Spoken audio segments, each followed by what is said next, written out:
Hello, good morning. Happy Thursday. This is the last time we meet until the STAAR exam. So crazy, right? I mean, next time I see you guys will probably be in person. It should be in person next Tuesday.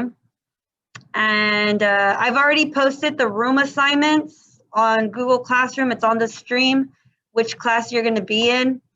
I think I'm going to be in M227. And out of all the students, there's like over 500 juniors. Only 2 of my students are going to be with me. So I'm so upset. Like I wanted to have more than that. All the other teachers have like the majority of my students. I mean, they all have to. But yeah, 2 students only that are mine. And yeah, so that's there. What else? If you guys have any questions about any of that stuff, let me know so I can answer those. Because like I said, this is the last time I see you guys until Tuesday. I think you're supposed to be here around 9 o'clock in the morning. All the STAAR exams are early. They're not at 10 a.m. Like the English 1, English 2, that started like at 9:30, 9:40. And then the same thing for the others. They're all starting before school starts. So make sure you're here by 9. Breakfast is free to anybody. Even if you always got breakfast, even if you always had to pay for food, it's free this time. This whole year, it's free to students, even to me, which is pretty cool. And what else? Yeah, get yourself some breakfast. You cannot do well if your stomach's growling and if you're sleepy, because food also gives you energy. Now, another thing, make sure that you stop by and you say hi to me, all right? Don't just pass by me like you don't know me, like you haven't, been on Zoom, all year long with me. If you want to meet all my students, I think I'm going to make like a little snack pack for you guys. So I'll try to see if I can stop by everyone's room and just kind of give it to just my students. All right, what else? Let's see. So we're going to review World War II today, Cold War, the 70s, 80s, 90s, and 2000s. Just briefly on those. I have one slide over each president. We are going to play a game. The game seemed more fun than when they explained it to me, but now I'm like, it's kind of boring. It's like a Kahoot game. But it's a good way to kind of test yourself. And it's based off of important dates and amendments. So if you don't know your dates or your amendments, then you should definitely start studying them right now or have that source ready. And then let's see. We're going to look at some STAAR questions that have been, on previous STAAR exams based off of the modern era, the modern time period. That way you know that. Because I didn't give you guys a quiz or a test over the 70s, 80s, 90s, and 2000s. So we need to at least look at questions that test that time period. And another thing, all ed puzzles are due next Tuesday. I know I already said that to you guys before, but it needs to be done by midnight. And please do not be up till like 3, 4, 5 in the morning trying to do these ed puzzles or study and then have to come in and take the test. Like you won't do that well, okay? So like just utilize your time wisely. This should be the only test that you're taking this year if you're a junior. Now, what else? Let's go ahead and get started.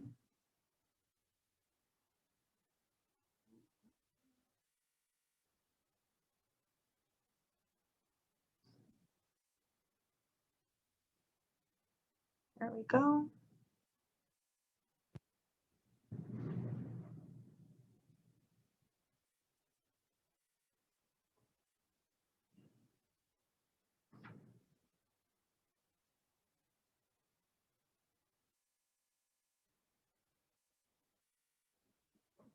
Close the door.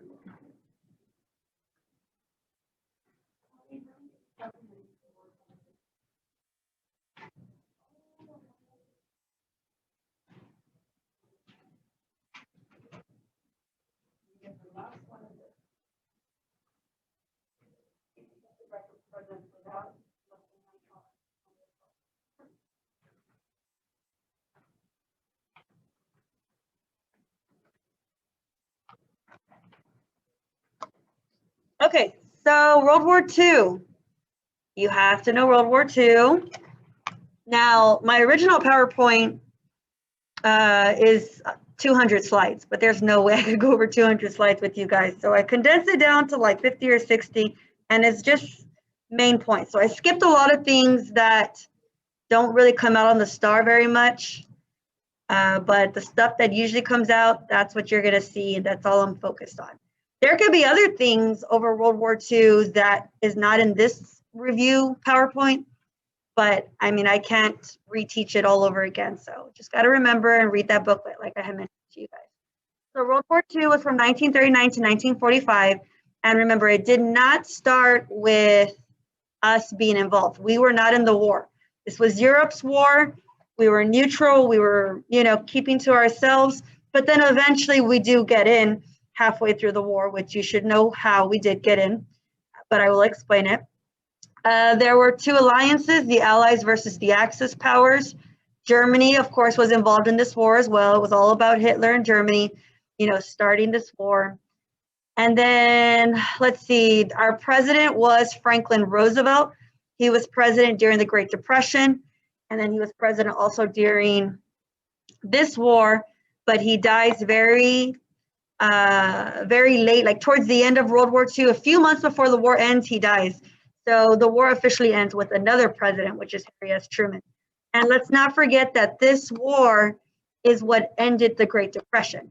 Even though Truman created the New Deal and did a lot to get us out of the war, to get us out of the Depression, it helped, but like I said, it wasn't enough. This war creates all the jobs that we needed in many different ways, which I'll talk about later on, okay? So just remember that. And then this war actually does cause another war, which is the Cold War. Okay, so as you should know, World War II, the main cause of World War II is the Treaty of Versailles, right? The treaty that ended World War I. Germany, Hitler broke this treaty in many different ways. He broke the fact, it said that you couldn't have a military or a navy. He broke that by creating a Nazi military. It also stated that Germany must have land taken away. He invaded all the territories that were taken away from Germany. And then Germany was forced to pay reparations to the Allies. He stopped making the payments. So he broke this treaty in every way, and that's why it's considered a cause of World War II. And let's not forget that the Great Depression that happened before this war is also a cause, because after World War I, Europe went through this depression, and basically people became desperate for radical leaders, people who can really, change things for the economy, even if it sounded extremely different from what they were used to, right? So here are some of the World War II dictators, which you should be familiar with. And here are the main allies, FDR, they got France, Great Britain, Winston Churchill. Okay, so as you know, Hitler does a whole bunch of things leading up to the war, and everyone knew it. Everyone saw this war coming. And if anything, the Allies gave in to Hitler's demands, and we call that appeasement. They appeased Hitler. He said he wanted land. They gave him what he wanted to avoid conflict. He wanted more land. They gave it to him. And then finally they were like, okay, it's time to draw the line and stop appeasing him, stop giving in, because he's still going to continue. And then war finally breaks out when Germany invades Poland. Poland used to be part of Germany and their neighboring countries. He invades Poland using the Blitzkrieg tactic, which is lightning war, and it completely destroys Poland. Poland surrenders within 1 month. But right when he did that, that's when the British and the French, which are the Allies, declare war on Germany. So that is what starts World War I. This is World War II. This is September 1st, 1939, which is the year that the war begins. After Germany defeats Poland, they then turn to France and they invade France and they take over France, and they're there from 1940 to 1944. It was about 4 or 5 years that the Nazis occupied France, took over the country.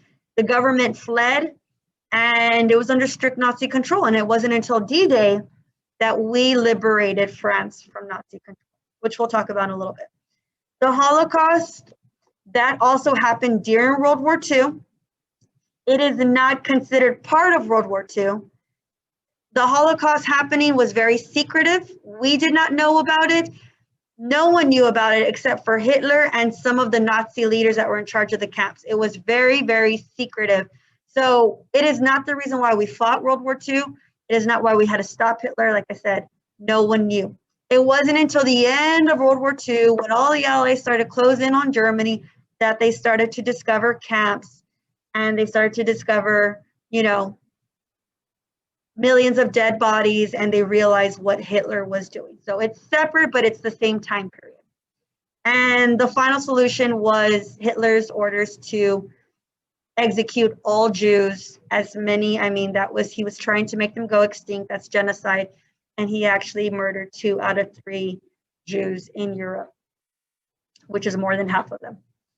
From neutrality to war, like I had said, we were neutral at the beginning of the war when it happened. And which means we weren't siding with anyone, but actually as the war progressed, we started to side with the Allies and we started to help them out, especially the British. The British needed more ships, they needed weapons, and we started to lend them these weapons. And we're like, if you don't have money, don't worry. You can give them back to us later. You can pay us back later. There you go. So that's the Lend-Lease Act. You have to know that. And, but then Germany found out that we were doing this, and they're like, well, it looks like the US is really not neutral if they're helping them out and not helping us, right? Japan gets involved in this war. Japan, as you guys should know, invaded China. We had American markets in China, so we warned Japan to leave. They wouldn't. So we put an embargo, which is where we stopped trading with them, and they really relied on American goods. So they were upset that we placed that embargo. Then they joined the Axis powers, they joined Hitler, and they team up and they attack us. And that is how we get in. So the attack was on December 7th, 1941. Of course, you have to know that date. And it was Pearl Harbor, Hawaii. It was deliberately done. I mean, it was well carried out. 2,400 people died, 1,300 were injured. We had a lot of ships and aircrafts that were destroyed. But we get in. So after that, we declare war on Japan and Germany. And FDR gives a famous speech that says a date that we will live in infamy. So if you remember that, quote, just in case you see it, remember it has to do with the attack on Pearl Harbor. So now that we're in the war, we send our military to 2 fronts. Basically, our military splits in half. Half of it goes to Europe, and the other half goes to the Pacific Ocean to fight the Japanese and that was mainly naval fighting when we fought the Japanese, because they're an island, so the Navy is their biggest military, portion, basically. And just know that, Germany had taken a big portion of Europe by 1942. That's like 3 years in. And we just kind of start defeating them here and there. Of course, we join up with the other allies. Dwight D. Eisenhower was the main commander, the supreme allied commander of all the allied nations, not just the United States, but anybody that fought on our side. He was head of them, telling them, all right, this group's going to go here, this group's going to land in this country, this group's going to go first. So he becomes a war hero, and then later on, we elect him to be our 34th president of the United States. So like I had mentioned, France was under strict Nazi control for a very long time. And of course, that wasn't going to be forever.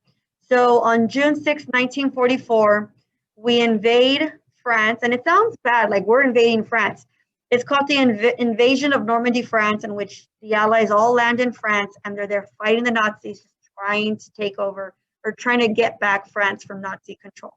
So it happened about 2 months. There's another name for it, Operation Overlord. Fast forward, that was 1944. A year later, Hitler commits suicide, and the war is officially over on May 8th, 1945, and that is VE Day. Now the war is over in Europe. We're still fighting the Japanese on the other side of the world. And don't forget that Germany was divided into 4 parts after World War II. All right, the war in the Pacific against the Japanese. So Eisenhower was for the war in Europe, MacArthur is the main commander for the war against the Japanese in the Pacific Ocean. And then, but he's mainly the Army commander. We also have Admiral Chester Nimitz, who's the commander-in-chief of the Pacific Fleet, which is the Navy.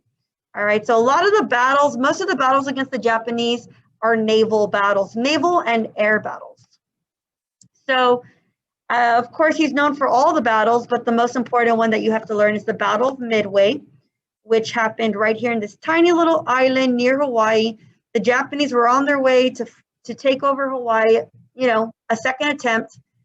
And we meet them at Midway, and it is just a bad naval and air battle. But it's the turning point battle of the war. So make sure that you know that. Battle of Midway, midpoint, turning point, is the one that you have to know for the war. And then after that, after we defeat them, we start to push them back.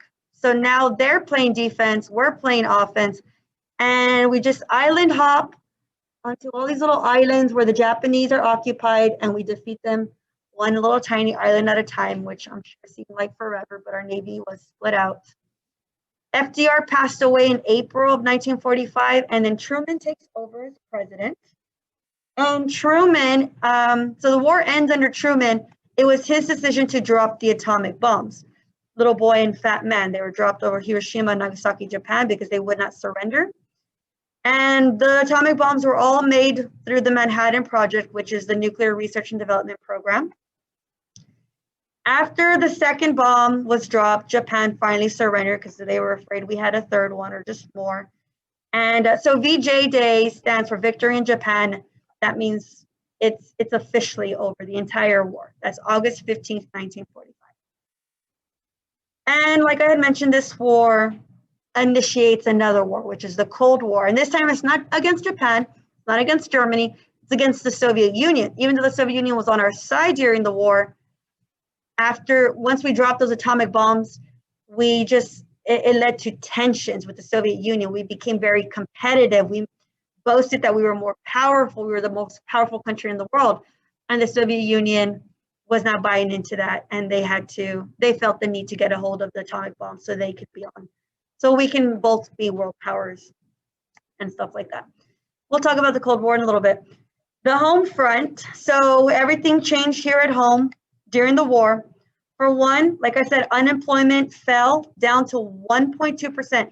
Do you remember that during the Great Depression, the highest that unemployment was 25%? Within 10 years, it dropped to 1.2%. That means almost all Americans had a job. And we had women working, we had minorities working. I mean, it was just like World War I all over again.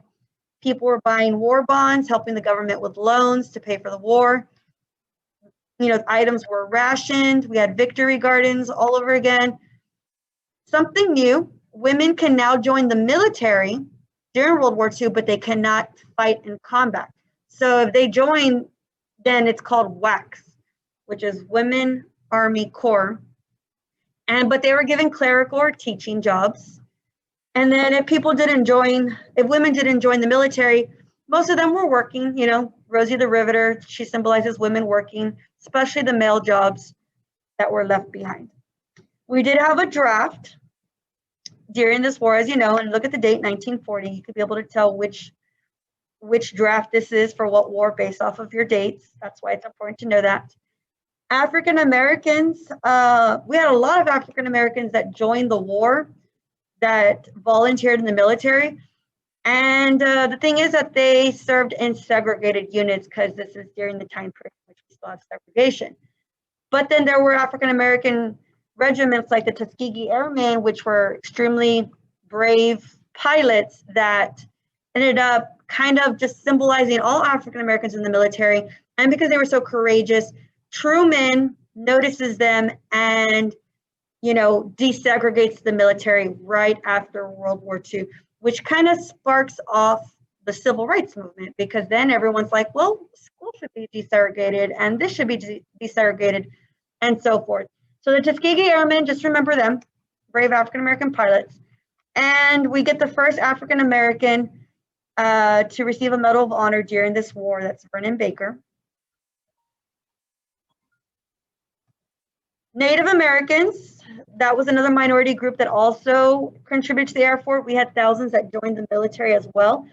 And one of the most popular groups of Native Americans were the Navajo Code Talkers, which Navajo is a language that cannot be learned. It's only something that Navajo people know. It's an unwritten language.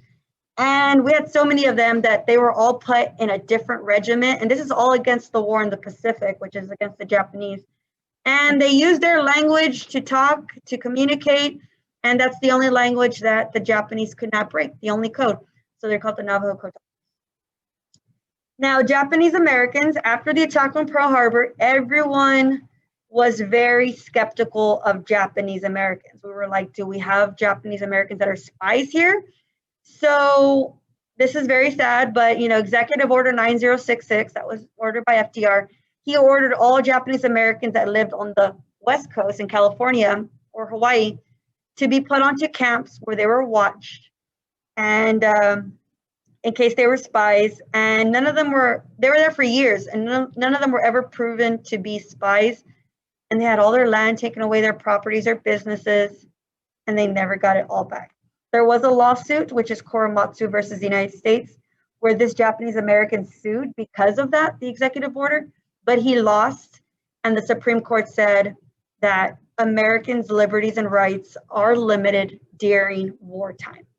So that's just how it is. And that's what happened. So that is all World War II.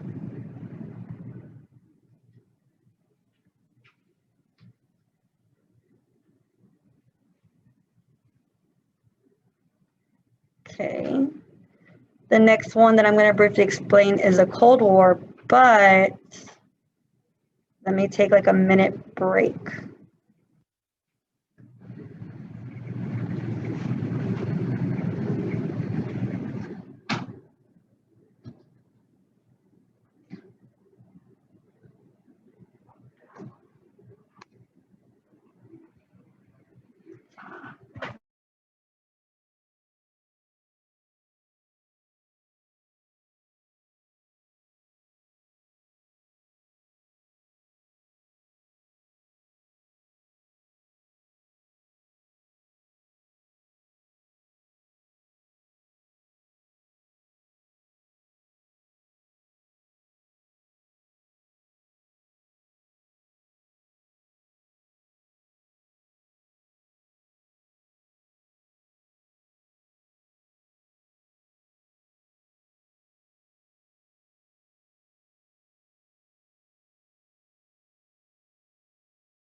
Okay, the Cold War. So the Cold War, like I had mentioned, it began when we dropped the two atomic bombs. That led to tensions with the Soviet Union. After that, we didn't speak for years, actually, not directly at least. So the Cold War is from 1945 to 1991. So in 1991, the Soviet Union fell and they held their very first democratic election. I don't know if it was an honest election, it could have been rigged, who knows, but it was their first election. And that is That is how we knew that they were no longer our enemy and the Cold War was over. So the Cold War was never an actual war. We never fought the Soviets, and thank God, because it would have been a nuclear war and we'd all be dead. Like, there would not be any type of existence probably on this earth. But there are a bunch of characteristics of the Cold War that you have to know. There was a space race, there was an arms race. We were competing, they were trying to spread communism, which is a dictatorship to other countries. That idea, we were trying to spread democracy. It was very, very competitive and hostile for a very long time with them. All right, so it's communism versus democracy, or you can say, or communism versus capitalism, that's that. So the Yalta Conference, at the Yalta Conference is where we had FDR, Churchill, and Stalin when we were all friends, and before FDR passed away, obviously. This is in 1945. This is where they decided to divide Germany. That was going to be their punishment after the war. And they divide them into 4 along with the capital, right? And everything goes south after that, right? The United Nations was also founded and started by the same 3. They came up with the idea of the United Nations. Now, it was just going to be a redo of the League of Nations, right? So the League of Nations, that was after World War I, it failed, but we're like, at this time we're going to redo it. We'll give it a new name, and we're all going to join, including the U.S. And today the United Nations is still around, and it has definitely been successful in stopping a lot of, possible conflicts, wars from happening, because it's a peacekeeping organization. Everyone in there, all members, promise to be peaceful with each other. So going back to the Cold War, Stalin, like I had mentioned, Stalin was the dictator of the Soviet Union at the time, right after World War II. He was doing his best to try to spread communism to as many countries as possible. And look at how many he successfully got. This is Europe. He got the eastern part of Europe, which these are the countries that are closest to the Soviet Union, to all adopt communism, while the other side remained loyal to democracy. But there were tensions, and the division between East and West Europe is called, the division is called the Iron Curtain, which is something that Winston Churchill came up with. So this was, something like after 1945, the 1950s, 60s, 70s. So containment was our foreign policy, the way we were going to handle things with other countries. Containment means to contain something to keep it from spreading. And the idea here in this Cold War is we don't want countries turning communist. So if a country is in the midst of turning communism, maybe just trying to do away with democracy, take away people's rights, have a dictatorship, then we're going to get involved. We're going to step in. And if we need to fight a country, then we are. So we did that with the Vietnam War. That's why we went to war with Vietnam. And we did that with the Korean War. So those 2 wars are things that make up the Cold War. So part of our containment policy, like I said, we're going to try to prevent communism. If we need to help countries fight off communists, maybe we don't need to get involved. Maybe we don't need to directly fight the countries. Maybe we can help out by giving money or weapons, and they can fight the communists in their own country. So Turkey and Greece, those are 2 countries that were threatened with communism. They came to our aid, and that's the Truman Doctrine. We gave them what they needed so they can resist communism. And it worked. It really did. Another way we tried to fight off communism is by lending money to countries that needed it to rebuild their economies after World War II. So as you know, World War II destroyed Europe completely. And we didn't want Europe to go through another depression where it's just taking too long to rebuild economies. And then that leads to more dictatorships. And it's like a repeat of World War I. So we gave money to these countries so they can rebuild. And look at this, within years, from 47 to 55, in a matter of 7, 8 years, these countries were able to rebuild as if they never had a war. But if they were going to take our money, they had to promise to be loyal to democracy. So that's the Marshall Plan, the plan to rebuild Europe after World War II. All right, so Germany. So I had told you that Germany went from 4 zones, and then later on they condensed it to 2 zones. But it was mainly the British, the French, and the US zone. They combined theirs and it became West Germany. And East Germany was just the Soviet side, the communist side. Same thing with the capital, Berlin. And when we did that, we condensed. Stalin was not too happy about that. So I guess he saw it as bullying. So he wanted to take the capital for himself, the entire capital. Plus, it's in his zone anyways. We didn't allow that to happen, but he blocked off the roads and we couldn't get to, because we're also helping the people that live on our side, West Berlin, but we can't get to Berlin because the roads are blocked off. But it's okay. These are modern times and they call for modern, kind of decisions. So we used airplanes to kind of fly supplies over to West Berliners, and we look like total heroes doing that. So that's this picture right here, and that's the Berlin airlift. So we've dropped off supplies in Berlin, Western Berlin, our side, and everything was good. So that's the Berlin airlift. It lasted 1 whole year. The Berlin airlift always comes out on the STAAR every single year. I'm not even lying. I'm pretty positive it'll be on this one. So that's just the trend I've noticed with the last like 7 stars. Because we look like heroes. So it's, it's a Cold War event. Okay, so we did have alliances during the Cold War. We created NATO just in case we did go to war with the Soviet Union. We needed to make sure that we teamed up with other powerful countries. So it was us and a whole bunch of countries in Europe, the democratic side, of course. And then when we did that, the following year, the Soviet Union created their own military alliance, which is the Warsaw Pact. And it was them and those Eastern European countries that they had converted to communism. And then, like I had mentioned, we had a arms race, which weapons, right? We had built the first atomic bombs, but then they got a hold of one 4 years later. And it was like that back and forth, back to back. They created a bigger one, we did, they did, and it was like that. And it was crazy. We would hear about it in the news. We would watch it on TV, them explode their bomb. And we're like, wow, that one's more powerful than ours. And it was very scary.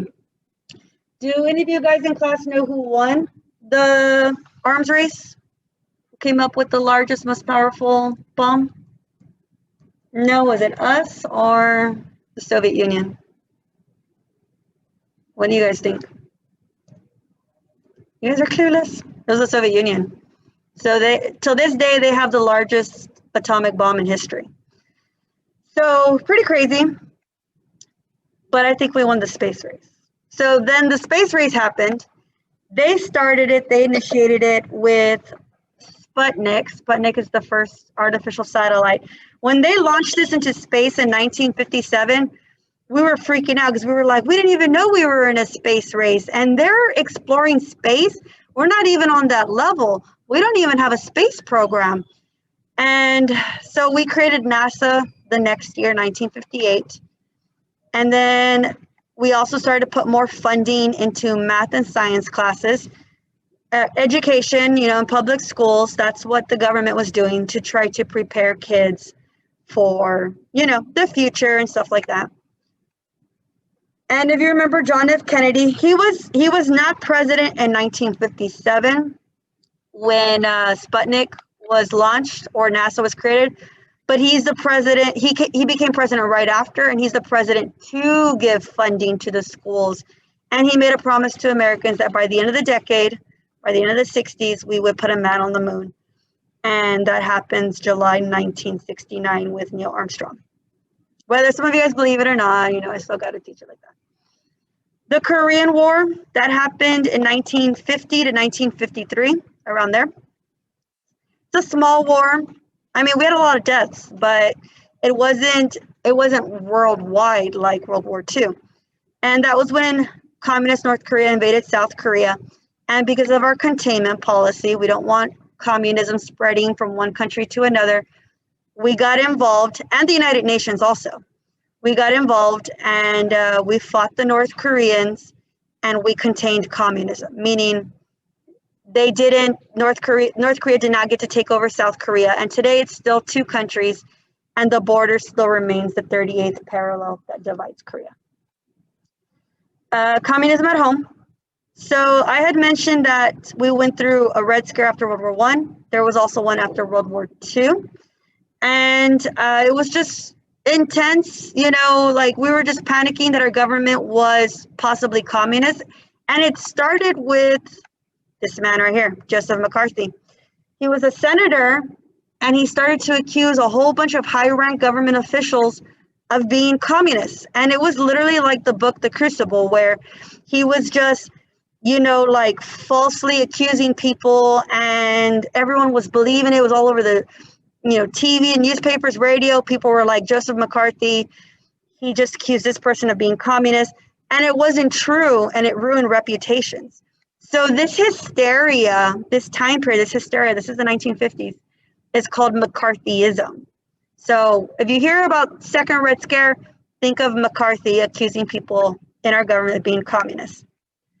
Also part of the Red Scare, because we were fearful of communism in our country, we created HUAC, which stands for the House of Un-American Activities Committee. And this was basically to investigate actors, directors, anybody involved with entertainment in Hollywood. We were trying to see if any of them were communists, and if they were trying to, you know, give hidden messages, you know, trying to convince Americans to be communist or that communism was okay. So a lot of people were blacklisted if they were involved at all with any type of communism. And then they were part of the entertainment business industry. Okay, we're almost done. So the culture of the 1950s, as you guys know, we had millions of people drafted during World War II, soldiers. So when they came back from the war in 1945, 46, to try to ease them back into civilian life, to give them a plan, the government came up with the GI Bill. So the GI Bill offers two things to veterans, or to soldiers in general. One, it will pay for their college tuition. So if you want to go to college, it will literally pay for your entire college. And they came up with that idea because a lot of young people, like 18, 19-year-olds, they were drafted into World War II and they didn't get to go to college, or they were in the middle of college. So this was to kind of like pay them back for that. And another thing that the GI Bill does is it gives a low interest home loan, or a low interest loan that can even be used not just for a home, but for a business, to start a business, which is pretty cool. So right after, when those soldiers came back from the war, a lot of them started families. A lot of women got pregnant right away, and then they got married, and we went through the baby boom era. So if we look at this chart right here, the last gray bar under 1945, that's the birth rate there. But then look, boom, the following year, 46, when the soldiers came back, all these people were having babies. In 1957, there was a baby born every 7 seconds, which is pretty crazy. That's a lot of babies, right? So the baby boom period stands from 1946 to 1964, that time period right there, which is like 20 years. And let's see, it's the largest generation in American history. So these people, these veterans, they're having families and they're getting married young. It becomes a trend. And then now people need to buy a house, and they're using their GI Bill to buy a house. And now the suburbs are growing. People are building houses further out in the city because they're running out of land. And then now that people are living further away from their jobs in the city, there was a need to build a better highway system. And then that's when Eisenhower passes the Interstate Highway Act, which was just a better road system for us. A big part of the Cold War and civil rights is Executive Order 9981. So Truman passes this, and it integrates the military, which means it desegregates it. Now there are no more black and white separate regiments. It's all mixed. And, this is important because on the STAAR, there's a good chance that you can get an executive order. Like I've taught two already. So this one, 9981, if you don't know it, then look at the date, because the date always comes out, 1947. Then you would know, oh, it's something that happened after World War II, and then you can kind of figure it out by looking at the answer choices. So he does this, and it kind of sparks the civil rights. Rock and roll was a big characteristic of the 1950s Cold War era. It was totally different, right?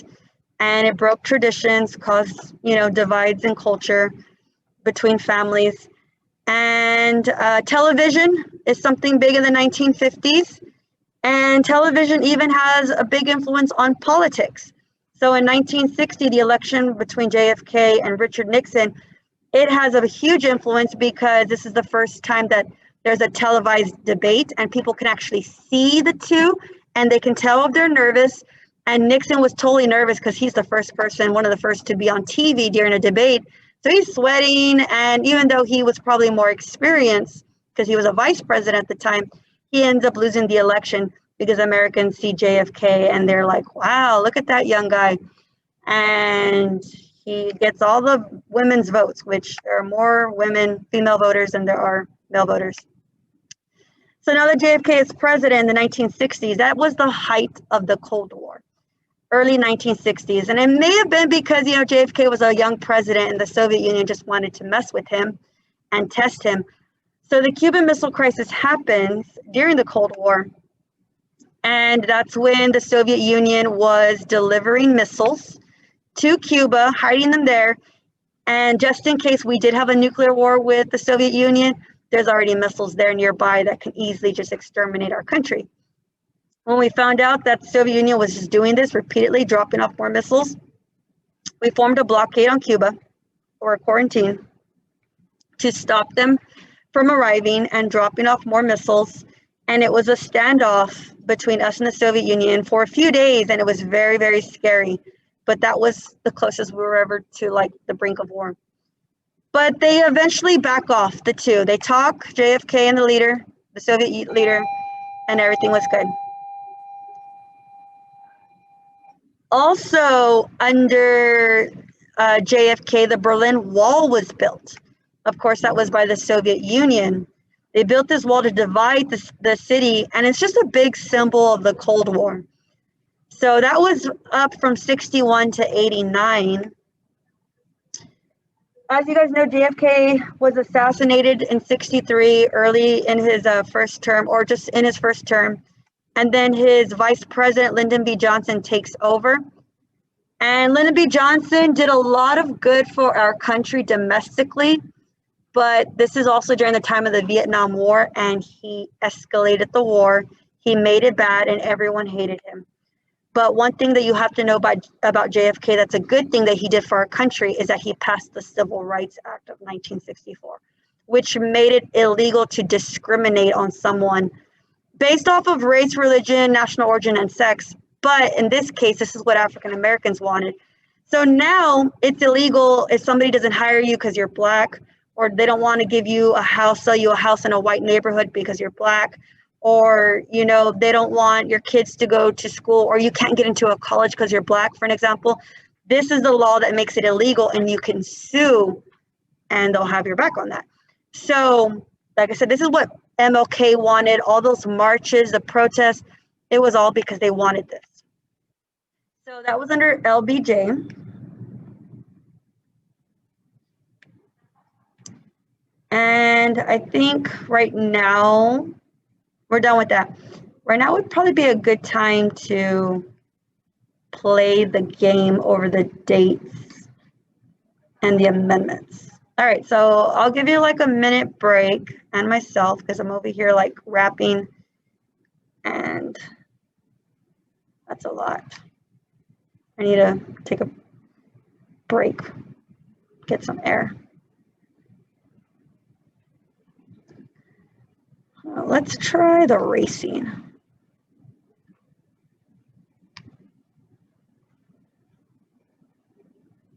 Post game.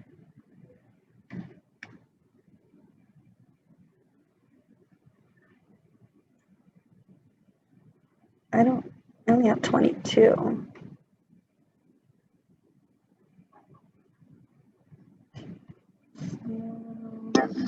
All right, go ahead and join. It's like right there on the stream. That's first period, but it's the same thing. And yeah, but this one is a self-paced one, so it's not going to be racing.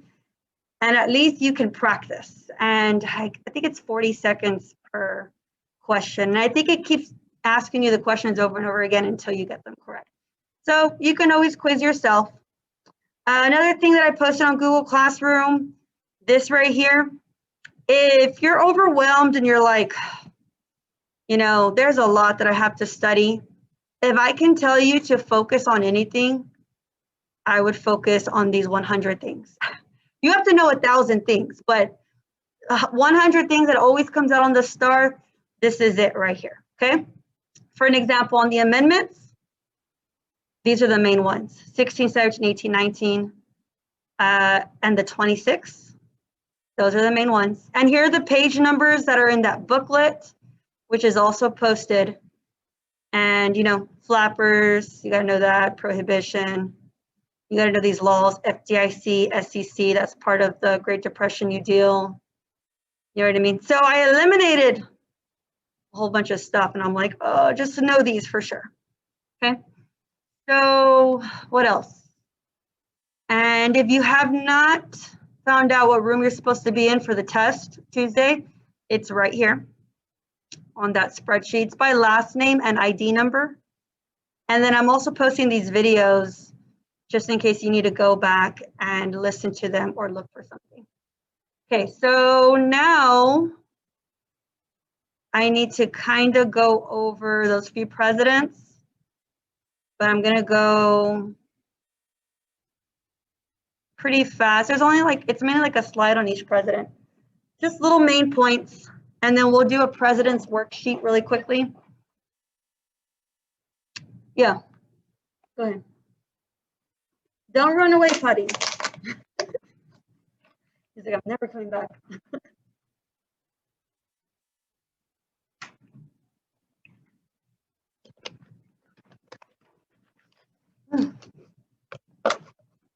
Tired.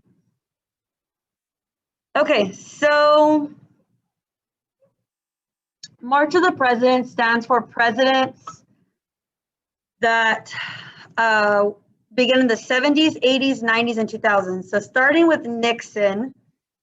All right, so Richard Nixon, just some things that you should know. Now, all of this you should know from the Ed puzzles. I've already explained all these events. So if I'm going over it and you're like, none of that sounds familiar, or why isn't she explaining this? I did it all in the Ed puzzle. I can't go back and re-explain or reteach. I'm just trying to just kind of hit the main points that you should know about each president. So Nixon, he was president during the Vietnam War, right after Lyndon B. Johnson. Remember, everybody hated Johnson because of the Vietnam War. So he promised Americans that he would take them out of the war. That's why they chose him, okay? So he was impeached, though. Impeached means he was investigated for something that happened, which I'll probably explain in a little bit. And before allowing the impeachment to go through where they vote and decided they should remove you from office, he just said, peace, I'm out, I'm leaving on my own. And that's him. Like, he's like, peace, you guys, I'm leaving. And he's the only president to actually do that, to resign. So some things that he's known for, but he did do a lot of good. So he created the Environmental Protection Agency, EPA, which, you know, set standards, rules in place for pollution, because we didn't have anything like that in place. Earth Day was also made because of EPA while he was president. So he was an environmentalist. The Endangered Species Act also was under him. He restored relations with China. After going a long period without talking to China because of them being communist, he becomes the first president to visit China to make things better. And today, everything's made in China, right? So he took that first step to try to make things better with them. And but unfortunately, we lost a lot of businesses here, a lot of jobs, because they started to open up in China because of the cheap labor. Détente, that stands for a relaxing or an easing of tensions, and the détente was with the Soviet Union. So things start to get better. he also tried to make things better with the Soviet Union. No other president had did that before. So he's making some progress in his foreign policy. And then Vietnamization, he told Americans we would get out of Vietnam, but his strategy was slowly removing soldiers, because we didn't want to like remove our soldiers one day from the next in Vietnam, because then it would look like we lost the war, and it would look like, oh, like we're cowards, we're fleeing, we lost. But we're like, let's just slowly start sending them home, and let's train the Southern Vietnamese to take over the war and to fight the North Vietnamese. We were there for 10 years, so it was time. But as soon as all the soldiers, American soldiers left, South Vietnam fell and was invaded by North Vietnam. And today it's one communist country. So North Vietnam won, and we lost the war, in other words. What else? So the Watergate scandal. Did you guys watch the Ed Puzzle on the Watergate scandal? Please tell me. Do you know anything about the Watergate scandal? Any little facts? What it has to do with? What fifth grade was able to tell me pretty well. I'm gonna have to check your Ed Puzzles. I haven't checked them in like 2 weeks. Okay, so the Watergate scandal. Basically, Nixon was running for re-election. This is pretty messed up. He was running for re-election. He's a Republican, and he wanted to get some information on the Democratic candidate, the person that he was running against. So he hires some guys, 5 guys, to break into the Watergate building, which is the Democratic headquarters, the campaign headquarters. They break in and they wiretap phones and they steal a bunch of documents, because he was going to have a debate with that candidate. So he wanted to see what that guy had on him. And of course, that's totally illegal, right? And they got caught, the 5 guys. And it came back to him. And it was a bunch of pointing fingers and trying to hush people up and trying to pay people to shut up and this and that.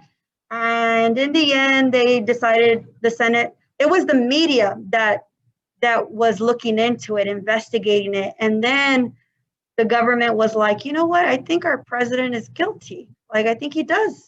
I think he is involved with this, with Watergate. Because he was like, I didn't hire anybody. Like, I don't know who those people are. I don't know why they did that. Like, he was just denied, of course. So they investigated him, which is the impeachment. And then that's when I said he didn't want to wait for it to end, for him to be removed. So he left. He resigned. And Gerald Ford was the vice president of Nixon. And of course, they're buddy, right? That's his VP. So Ford becomes the next president. And the first thing he does is pardon Richard Nixon. So pardoning means you're forgiven, you're excused from a trial, from any type of conviction. Like, he is completely excused. And Ford gets a lot of criticism for doing that, because it's like, wow, I guess presidents can get away with anything, right? And he doesn't get reelected. Nobody votes for him because they're like, yeah, you're totally corrupt too. OPEC, which stands for the Organization of Petroleum Exporting Countries, they're in the Middle East. Those countries had put an embargo on oil, meaning they weren't going to sell us oil because of something that has to do with Israel, that we were helping Israel out, and they're a Jewish country. So we go through an energy crisis in the 70s. So the 70s is known for that. Like, there wasn't a lot of gas.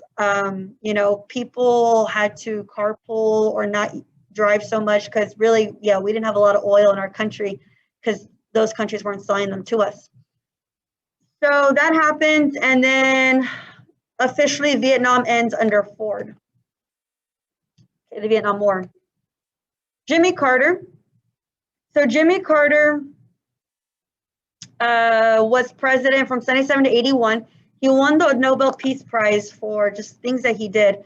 He created the Department of Energy because we were in this oil and gas crisis. And he also turned over the Panama Canal to Panama, but that was set for, the year 2000. And then the Camp David Accords, he helped negotiate a peace treaty between Egypt and Israel because they were at war for years and years. and he basically brought them together. So that's the Camp David Accords. And then the Iranian Revolution and the Iranian hostage crisis, that always comes out in the STAAR. I can't re-explain it, but you got to go back and just make sure you watch the Ed Puzzle over Jimmy Carter. Ronald Reagan becomes president, defeats Jimmy Carter in the election, and everyone loved Ronald Reagan. So one, he's the one that negotiated the hostages to be released in Iran. And because of that, everyone's like, oh my gosh, he's such a good president. He's so strong. Everyone fears him, and especially Iran. He was a conservative president, very, very conservative. After the crazy 60s and 70s, he was like, I'm going to try to bring back religion, traditional values, and everything. So just remember that for him. But he was an advocate for women's rights, because this is the feminist movement of the time. He appointed the first female to the Supreme Court, which is Sandra Day O'Connor. You have to know her. And then, let's see. Terrorism, there was some terrorist attacks. And the Iran-Contra affair, I can't re-explain that one, but it has to do with communism, containment, Iran, Nicaragua, and us. And Israel also. A big mess. George H.W. Bush becomes president in 1989 to 1993. He's president at the end of the Cold War. So the Berlin Wall comes down under him, and the end of the Soviet Union. The Persian Gulf War, it wasn't very long, but it happened under him as well. And that was because Saddam Hussein, the dictator of Iraq, invaded Kuwait and was planning on invading Saudi Arabia. And if that were to have happened, then they would own half of the world's oil. So we got involved to help Kuwait, but really because we didn't want them to own all the oil, especially after a crisis. George H.W. Bush loses his election, his next election, because there was a third party. There was an independent, a third person running for president. And whenever that happens, two of them always have the same types of, fans or, people, voters. So that will always allow the third one to win. And that's what happened. The third one who won was Bill Clinton. So he was president, he did 2 terms, but he ends his presidency with a scandal. So he had an affair, and his wife, Hillary Clinton, actually worked there at the White House. He had an affair with a really young intern. She was like in her 20s. But that's not why he was impeached. He was impeached because he lied about it under oath when they questioned him. Now, some of you guys are like, why on earth does that even matter? That's personal. It has nothing to do with him being a president. People were very traditional back in the day. Now we hear about that. That's no big deal, right? That's more common. But this was new to us. So because he lied about his affair under oath, they went through the impeachment, but they didn't remove him because it was the end of his second term. So they were like, he's leaving anyways. And then George W. Bush, which is George H.W. Bush's son, becomes president. He becomes president that same year. The 9/11 terrorist attack happened, which was really crazy. And I can't get into all the details of the 9/11 attack. There's a whole Ed puzzle over the 9/11 attack. But you do need to know that because of that attack, we had a crackdown on safety. Privacy definitely is no longer existent. And like TSA that was created, that's like for, the airports, all of that. There's all these safety procedures. The Department of Homeland Security was created because of the 9/11 terrorist attack. And the USA Patriot Act, that's the one that allows the government to spy on phones. They can read our text messages. They can listen in on conversations. They're looking for certain keywords in our search history. That's all that, but it's to prevent another terrorist attack. And terrorists, don't just think of like terrorists around the world. There's terrorism that happens within our country with just, anyone else. That has nothing to do with religion or anything like that. There's different examples. Hurricane Katrina also happened under George W. Bush. That's the hurricane that basically destroyed New Orleans. And that was because New Orleans is actually under sea level. It's crazy. Like, since I used to live there, I know. but it's under sea level, and there are walls, which are levees, that protect the Gulf of Mexico from coming in. Well, when the hurricane happened, the walls broke, the levees broke, and water just came in and flooded the city, and thousands of people died. It was horrific. I don't know about thousands, but for sure over 1,000 people died. And he got a lot of criticism because they felt like he didn't do enough, and he waited too long on sending aid. So there were two wars that happened under George W. Bush. The War on Terror, which think of Osama bin Laden. That war was, we will fight any country that's protecting terrorists. If you're protecting Osama bin Laden, if you're protecting Al Qaeda, if you're protecting, what's that other one? The Taliban, we're going to invade your country, whether you like it or not. So that's the War on Terror. And then the war in Iraq is different. That's the one that has to do with Saddam Hussein of Iraq. We had heard that he had weapons of mass destruction, like a nuclear program. And we invaded his country, and he was hiding, and we found him. And both were dead, were executed, Osama bin Laden and Saddam Hussein. Now, the two leaders were not found until Obama was president, okay? So the war does trickle, those two wars do trickle into Obama's presidency. Obama is known for appointing the first Hispanic female to the Supreme Court, Sonia Sotomayor. I believe she's still there, and because that wasn't that long, and they're there for life. And he's the one that, the two wars end, the terror and the one in Iraq end under him. And then you have to know about the Affordable Care Act, in which Obama tried his best to make health insurance affordable for Americans with this right here. I'm not going to go back and explain it, but it's also in the Ed Puzzle. Okay, so, I didn't even put this in presentation mode. Whoops. Here are some questions. Let's see if you guys can answer them. In-person students also. How did these features, you can put it in the chat, how did these features affect New Orleans after Hurricane Katrina? All right, so they're showing you have the geography of New Orleans, surrounded by bodies of water, bowl-like shape, several feet below sea level at its lowest point. So how was the city affected by Hurricane Katrina? I just mentioned it. A, tornadoes gain momentum in open land areas. B, storm surges caused a massive shift in tectonic plates.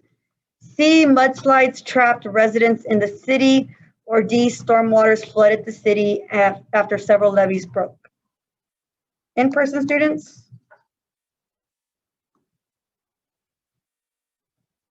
Nobody? Crickets, what do you guys think?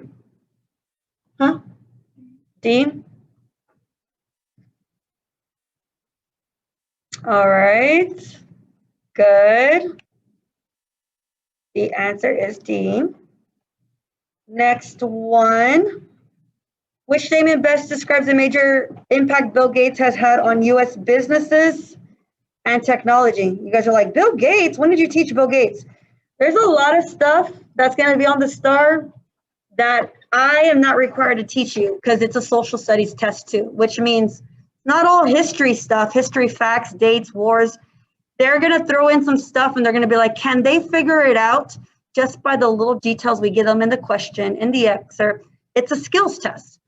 So you got to know a little bit about Bill Gates. They're at least telling you that he had an impact on business and technology. Let's see if you guys know this. A, he set up the first computer network systems for the military. B, he designed the heat shield technology used on space shuttles. C, he started the company that provides operating software for most personal computers. Or D, he created an online store that changed the way people purchase consumer goods. So it's not D, because the one, you guys, does anybody know who they're describing in D? Amazon? Yes, yes, yes. So it's not D. All right, so the answer is C. Yeah. He's the founder of Microsoft Word. Yeah. All of that, those are not, like, these are not teaks, but they come out on the STAAR. Next one, which quotation could most likely be attributed by Sandra or to Sandra Day O'Connor? I just mentioned her a little while ago. I mentioned two females a little while ago that were appointed by the president to one of the branches. So, quote, the power I exert on the court depends on the power of my arguments, not on my gender. B, yes, I did feel a special responsibility to be the first American woman in space. C, I came to Washington to work for God, FDR, and the millions of forgotten, plain common working men. Or D, I only knew that as I was being arrested, that it was the very last time I would ever ride in humiliation of this kind. So we learned about C and D. We learned about A, C, and D. But for sure, you guys should know D. Do you know who they were describing in D? Someone who was arrested for sitting in a section that was for whites only. So D's out. That's Rosa Parks. C, who do you think C is? I came to Washington to work for God, FDR. Maybe his wife, Eleanor Roosevelt. And I didn't teach B. I don't think that's a teak either. So it's A. She was appointed to the Supreme Court by Ronald Reagan. Okay, let's see. Now, this is a skills question. You don't need to know anything about this election. They're giving you the information right here, and it's just kind of common sense. Which of the following best describes Ralph Nader's effect, Ralph Nader's right here, on an election in Florida? So you have three people that are on the ballot. All right. Ralph Nader, his party is the Green Party, which is probably like energy, you know, things like that, which is very similar to what Democrats support. So then that means that if we were to take Ralph Nader out of the election, those 97,000 votes probably would have gone to Al Gore and he would have won. But because those two split similar voters, George W. Bush won the election of 2000. So I had mentioned the effect. So the answer is D. His candidacy drew crucial votes away from the other candidates. And then here's one on Bill Clinton and the impeachment. Okay. So make sure you're familiar with some of these court cases. The Plessy versus Ferguson, the separate but equal. And then the Brown versus Board of Education, that's the one that overturns the separate but equal one and makes segregation illegal. Korematsu versus the United States, I already explained that one. That one's during World War II.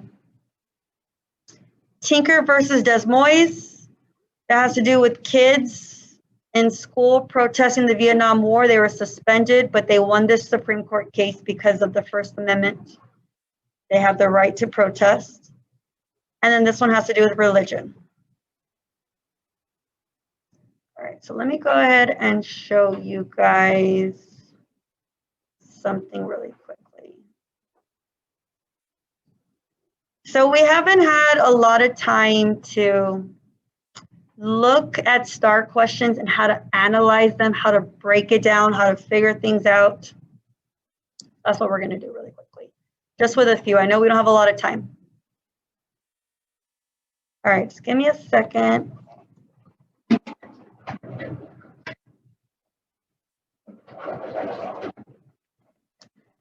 So this is something that you guys are going to, I posted, did I post it? I don't think I've posted it actually. I'll post it right now. It's going to be for a grade. I was going to give you a test, I was going to say test and exam over the 70s, 80s, 90s, and 2000s, but it's too late. Like it's impossible. So I want you to do this, and I'm going to take it for a grade. And it's gonna probably be a daily assignment or a quiz grade, nothing big like a test grade. And you can take these questions, you can take this quiz or whatever over and over again until you get the grade you want. So you get a 60, but then you take it until you get 100, I'm fine with that. I'll take the 100. okay? But I need you to, the point of doing this over and over is until you learn every single answer, because these are all topics that, like I said, come on the STAAR. Persian Gulf War. What else we got? Hybrid cars. Let's see. Steve Jobs, Jeff Bezos, random things. New Orleans, Earth Day, Hillary Clinton. Okay. The Iran-Contra affair, the Watergate scandal. So it's a good way to learn these topics if you don't know them.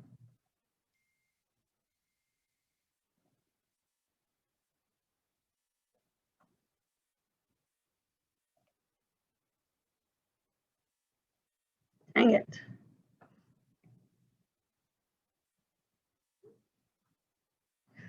So let's look at, we're only gonna look at a few excerpts. You guys are gonna get a lot of excerpts. And I know excerpts can be overwhelming. They can be scary, but everything can be figured out if you have skills. So this is why I was telling you that you need to know your dates.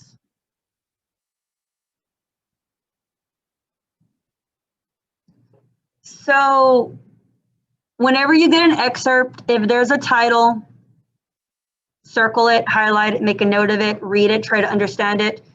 Always look at the source. This is about George W. Bush, and look at the date. This is why you got to know your dates. 2001. There's only one thing I told you guys about 2001, which is the 9/11 terrorist attack.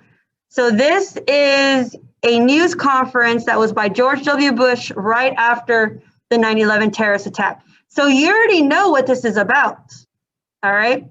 Or if you don't know much, if you don't know the date, if you don't know the person, then just focus on the first sentence. Your answer should be based off of the first sentence, okay? The attack took place on American soil, but it was an attack on the heart and soul of the civilized world. All right. So it's an attack that happened in 2001 under George Bush. You guys should know the attacks on the World Trade Center and the Pentagon. See, you can figure it out if you just know a little bit of basic information. Okay, now let's see. And then all these others, random answer choices that I never taught, or I didn't have to. Okay, gonna move on to another question. So,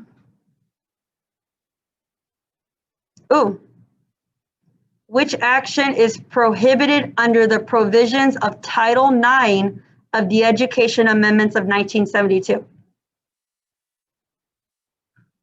So, if you don't know what Title IX is, it's fine. You can figure it out. They're telling you it's about education. And it's something that happened in 1972. So 1970, what was going on? All right, we'll figure it out. A principle, they're saying that this law prohibits whatever from happening.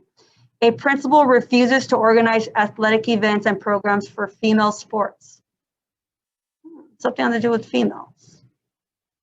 The funding of music programs is cut. A teacher attempts to organize a charity basketball game. The staffing for a foreign language class is reduced. And kind of go with the best answer, like if it looks like something that they would test you on, so then go for it. So we still have 5 minutes. So there you go. Education, Title IX required schools to, like any money coming from the government has to go to both men and females for like athletics and things like that. So, and this is during the women's rights, 1970s. Okay. I hate that this does that. Clear, close. All right, let's find another one. Oh, this one's interesting. What is one major reason various industries have adopted the use of automated robotic assembly? So you should know what assembly is, like the assembly line, like to mass produce, think of Henry Ford. But why are industries adopting robotic assembly lines where robots are in control? Why would they want to do that? Like, it's probably to make things more efficient. Always go with the best answer that sounds the best. To increase employee work hours, are they, first of all, robotics doesn't do that. It's not going to increase employees' work hours. And it doesn't sound like a good answer. To increase monetary investment, so there can be more money. To decrease safety requirements, they're trying to lower safety requirements. Or to increase manufacturing productivity, to just make producing things more efficient, to make it better. So that sounds like your answer right there. Okay. So you guys are like, it's all very random. Yeah, it's not all history. It's a social studies test too. This one's on Afghanistan. This is on Nancy Reagan. You can figure that out. Oh, look at this one right here. Which factors links all of these modern innovations? You have freeze-dried ice cream, a helmet, glasses, firefighter, and then this detector. So something that links them all together. They are all products initially created for U.S. communications industry. They all have to do with U.S. communications. I don't know about that. They each include material that was first grown on U.S. experimental farms. Doubt it. They each include technology that was originally developed for us or for use in the U.S. space exploration program. Maybe. They're all special tools first created for U.S. transportation workers in the early 20th century. So what sounds like the best answer? C, right? So just kind of break it down. Use process of elimination. You guys are going to do fine, but you need to attempt it, which means you need to come in and you need to take it. And I think, I don't know if I told you this, but the passing standard isn't a 70. It's lower. I don't know how much lower, but it's better. It's lower because of the circumstances. We're in COVID times. If you don't take it right now, and then you're forced to take it next year, then that really sucks, because then the passing standard is going to go back up to a higher score. So I think you guys will be fine. And like I said, I'm looking forward to seeing you guys Thursday. Don't stress, but please study and don't stay up all night the night before. All right. And if you have any questions, let me know. And if you want me to tutor you for a little bit, let me know. I'll do my best. And that is it. Work on those ed puzzles too. See you guys. Don't forget to take this. It's going to be a grade. Bye-bye. All right.